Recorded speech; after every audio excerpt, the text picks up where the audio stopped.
Hello everyone, welcome back to another video, and today I'm going to be talking about why Donald Trump's guilty verdict from the hush money trial in New York City is going to help him in the 2024 presidential election.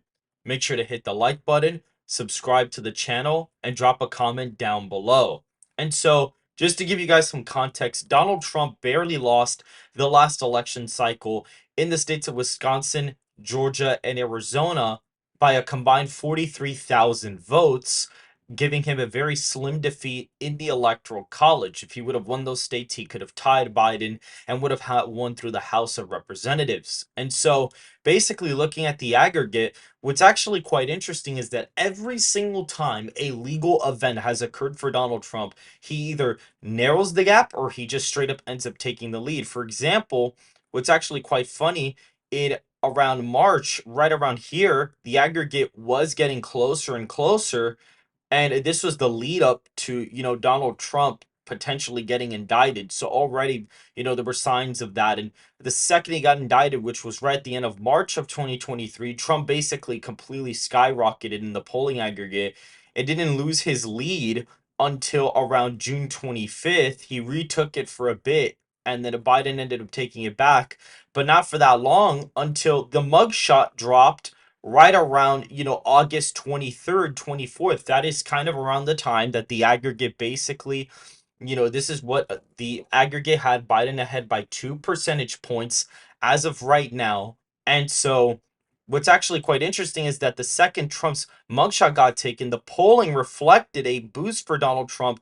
And ever since September 11th, Biden has actually never relinquished his lead from Donald Trump since that point on. Donald Trump then went ahead to enjoy pretty large leads in the popular vote. Even at one point, he was ahead by 4.3 percentage points at the beginning of January. This would have spelled a massive defeat for Biden in the electoral college. He probably would have ended up losing Colorado at this point based on my election model. But as we kept going, it basically narrowed essentially. And quite funny enough, once they actually reduced the fine for Donald Trump, Biden actually kind of picked up in the aggregate. Now, is this a proven one-to-one correlation? Not necessarily, but it is pretty coincidental that every single time a legal, battle or thing has come up for Trump, he ends up surging in the polls. Right around here in April, just a month ago, the polls were narrowing. Biden was picking up some steam, but the second that the trial started in New York, boom, the polling aggregate, Trump's already ahead again.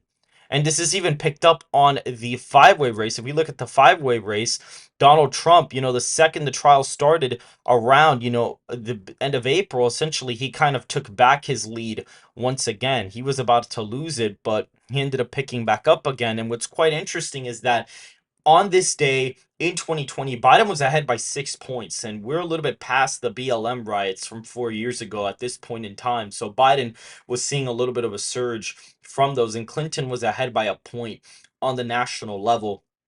And so this is a stark contrast. Now Trump is up by 0.9%, but we use the five-way aggregate since this more accurately depicts the actual popular vote share that the polling would pick up because of the fact that there are actually third-party candidates in the race. All these candidates more than likely will get ballot access on almost all 50 states. And so that's basically where we're sitting at with this. And Donald Trump's ahead by 2.2. So my model factors that in. So he's ahead by 2.2%. Biden's approval rating is minus 15.7.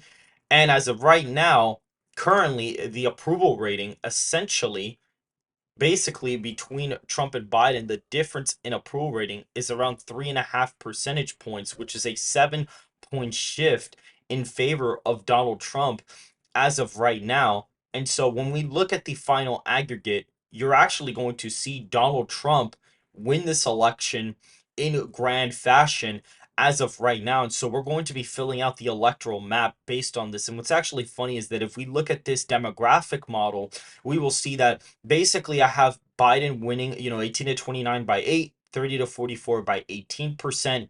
He wins 45 to 64. Donald Trump does by 3 points, and 65 plus Donald Trump wins by 8 points. College educated voters are only breaking for Biden by plus 16, non-college for Trump by 13. I think that the verdict is definitely going to boost the non-college vote. Male voters do get more Republican, female voters get more Democrat. That's one of the only demographics that does. Under 30K and over 100K are also the only two demographics besides the female vote that get more Democrat, or in this scenario 30 to 60K and 60 to 100K in income, they increase for Republicans a little bit. And we can see that I'm expecting Donald Trump to get 20% of the African American popular vote, which is could definitely be higher at this point, especially since polling data has not reflected the verdict yet.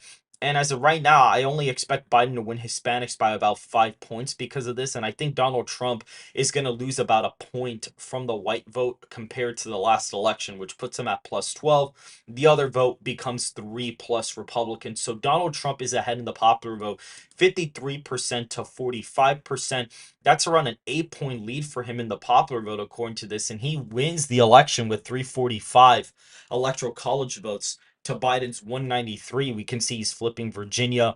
He's flipping a bunch of states. And this demographic model has been adjusted in my final model here, which tracks, the swings and trends from previous elections and where states are voting to relative to the nation. And so this is going to be able to give a better picture for where the election stands right now. Donald Trump's calculated popular vote victory sits at 6.2 percentage points as of right now, which would be a humongous defeat for President Biden in the popular vote. But what's actually quite interesting is if you look, the approval rating, or at least the popular vote aggregate, has Trump ahead by 2.2. And the polling aggregate, according to 538, underestimated Trump by around 3.5 to 4 points, RCP by 2.7. So that kind of error is not well out of the range of possibility as of right now. And so when we fill out the electoral map, you're going to see states like Utah, Idaho, Montana, Wyoming, the Dakotas, Nebraska's third, the first district, and the at-large vote all go safe Republican.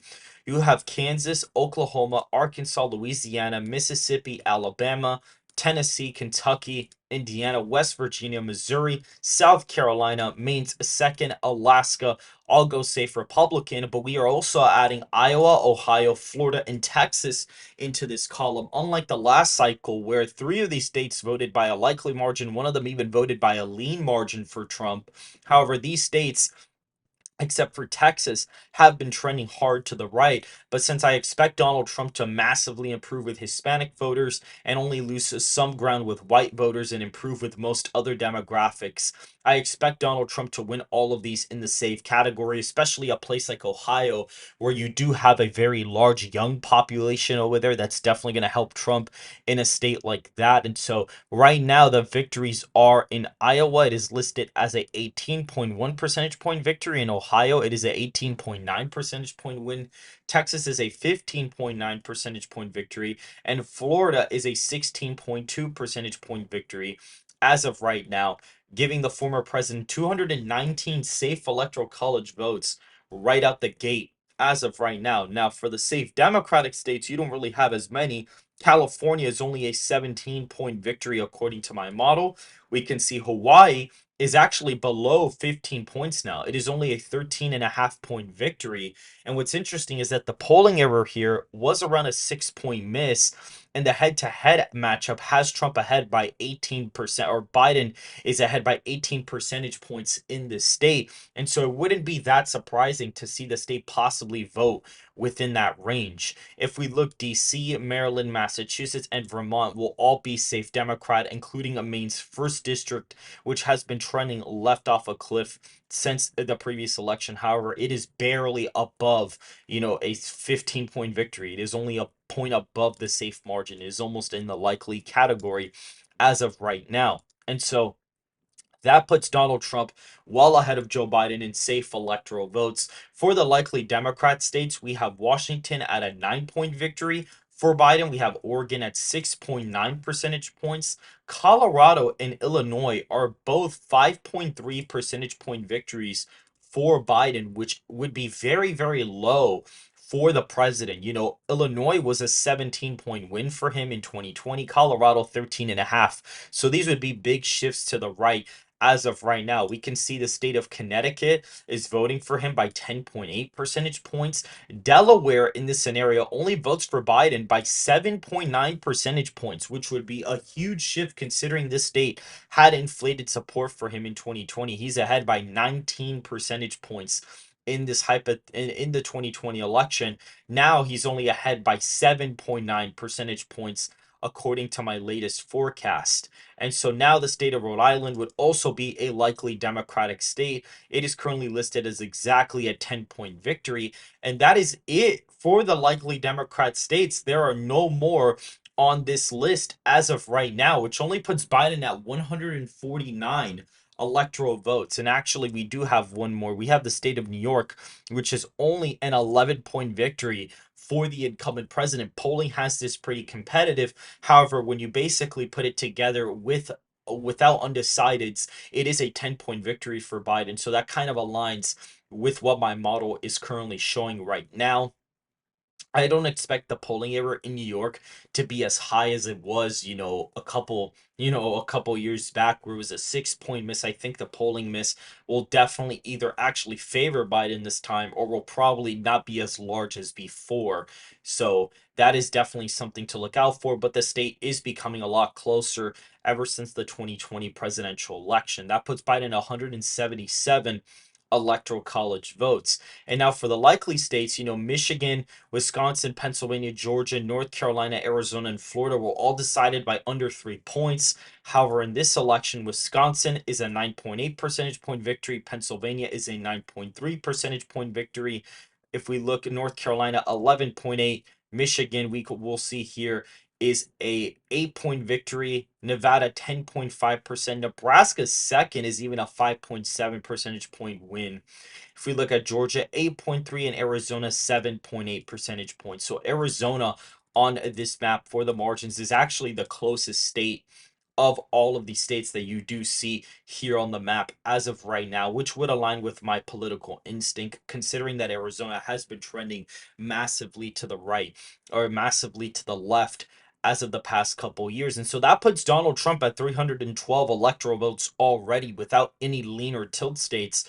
We have a couple states left on here. The first state we're more than likely going to end up seeing here is the state of New Mexico. Now, the demographic model actually has it as a pretty big victory for Trump. He's actually winning it by 10 points, according to this. So basically, Trump would be winning New Mexico by a really easy amount. However, my model does pick up, certain trends that have been occurring, the past election results. So Donald Trump is only winning the state of New Mexico by a point and a half as of right now. This would still be a very large shift from 2020, where Biden won it by 10.8 percentage points in that election. The next state we're going to be looking at is the state of Minnesota, where Donald Trump actually enjoys a 2.4 percentage point lead as of right now. You may say, well, that's crazy, but the Decision Desk HQ average only has Biden ahead by 0.3 percentage points. And the polling miss there was around a 2.1 percentage point polling miss in favor of Biden. So if you were to apply that error, Donald Trump would be almost hitting a 2-point victory in the state of Minnesota. So it is not crazy to say that something like this could possibly happen. If we go to Nebraska's second, a 5.7 percentage point victory, double the margin from 2020 or 2016, and even more than that for President Donald Trump in this scenario. The state of Virginia would become very competitive, but Donald Trump would be winning it by 0.4 percentage points. This would be a huge victory. Biden won it by 10.1 percentage points in the last cycle, and this would be humongous news for the former president if he were to pick it off. Polling actually has the state tied in the most recent poll, according to 538. The latest poll actually has Virginia tied for him as of right now, and I haven't even updated the aggregates for all these states in about a week or so. I'm going to be waiting about 2 more weeks to update the aggregates, considering that there is probably going to be a huge shift in polling data very soon because of the verdict. If we look at the state of New Jersey, it is actually a lean Democratic margin. It is a 4.7 percentage point victory as of right now for Joe Biden. I don't expect the state to flip to Trump as of right now, but I do think it's going to be a pretty solid victory for him in this case, considering he's losing the popular vote by 6 as of right now. The last two states here that we have is New Hampshire and Maine at large. If we go to my election forecast model, Maine at large is currently listed as a tilt margin for Biden. I expect the white vote to shift about a point a Democrat compared to the last cycle. And so there is a very large white population in the state of Maine at large. So I wouldn't necessarily be surprised to see the state still stick to Biden, even in this hypothetical scenario as of right now. And the final state that we have is the state of New Hampshire, which in 2020 went for Biden by 7.4 percentage points. In 2016, it went for Clinton by 0.4. And even though the state has voted for Biden by a pretty big amount and has become pretty liberal, it does have very anti-incumbent tendencies and has a pretty high elasticity score, which basically I got every single state, showed how much it swung from the previous election, and basically calculated how likely a state is to shift from one election to another. And so New Hampshire ranked as having one of the highest elasticity scores. And so the model is picking up on that with this national environment. And as of right now, Donald Trump actually barely picks off the state just by about 2 percentage points. This would be a pretty big victory for him, considering that he's lost it both times.